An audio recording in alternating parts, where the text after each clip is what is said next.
Sand या gravel filter का उपयोग प्राथमिक फिल्टर के रूप में तब किया जाता है जब सिंचाई के लिए खुले जल स्रोतों में उपस्थित शैवाल जैसी अशुद्धियां सिस्टम में प्रवेश करने पर ड्रिप उत्सर्जकों को ब्लॉक कर सकती हैं।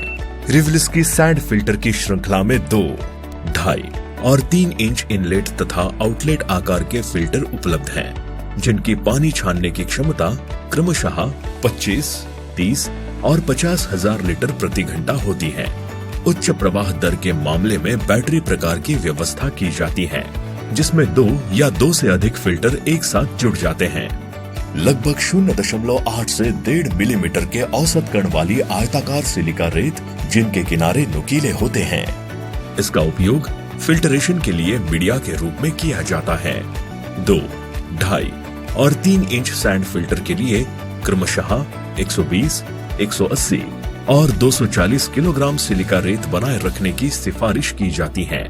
नियमित रखरखाव के भाग स्वरूप सिलिका बेड और इनलेट एल्बो के बीच लगभग 6 इंच का अंतर बनाकर इसे सुनिश्चित कर सकते हैं। फिल्ट्रेशन के दौरान गंदा पानी फिल्टर के इनलेट से प्रवेश करता है और सिलिका बेड से होकर गुजरता है।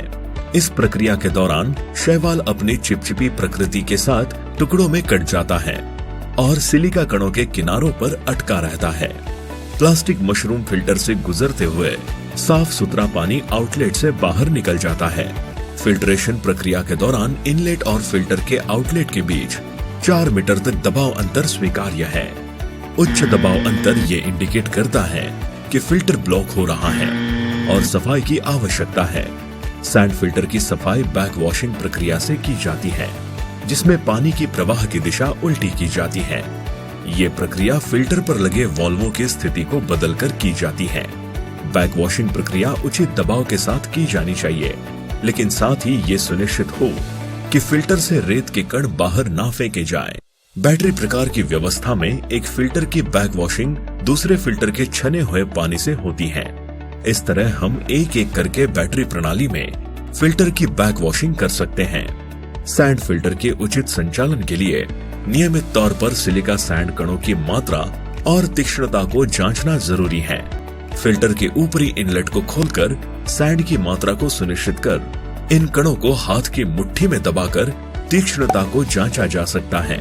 सामान्य तौर पर फिल्टर से सिलिका सैंड को हर साल बदल देना चाहिए।